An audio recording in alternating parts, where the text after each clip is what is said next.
मेरे क्लास 10 के Avengers assemble PY को लाया हूं फटाफट आओ। तो अब ये ग्राफ को ध्यान से देखो, ये दोनों लाइंस कोइंसिडेंट नहीं है, इसका मतलब इनफाइनाइटली मेनी सॉल्यूशंस वाला केस तो नहीं हो सकता। ठीक है, अब अगर मैं मान लो लाइन को एक्सटेंड करता हूं, मुझे पता है कि लाइन दोनों तरफ कंटिन्यूअसली एंड इनफाइनाइटली चलता जाता है। ठीक है, अगर मैं इसको एक्सटेंड करूं तो देखो मेरे को समझ में आ रहा है ये मीट करेंगे कहीं पे। बात समझो, ये कहीं मीट करेंगे, इसका मतलब ये पैरेलल लाइंस नहीं है, देयरफॉर नो सॉल्यूशन वाला भी केस नहीं हो सकता। देयरफॉर क्या बचा?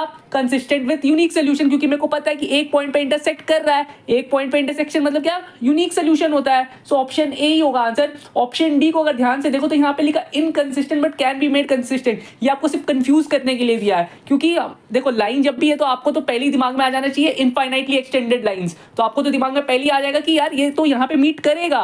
बात समझ रहे? तो इनकंसिस्टेंट वाला तो सवाल ही पैदा नहीं होता है। लाइंस है, इसका मतलब ही कि वो कंटिन्यूअसली एक्सटेंड हुआ ही है, वो बस आपको दिखाने के लिए इतना दिखाया। बात समझो। सो ऑप्शन डी सिर्फ कंफ्यूज करने के लिए ऑप्शन ए ही आंसर है, इनकंसिस्टेंट का सवाल ही पैदा नहीं होता है।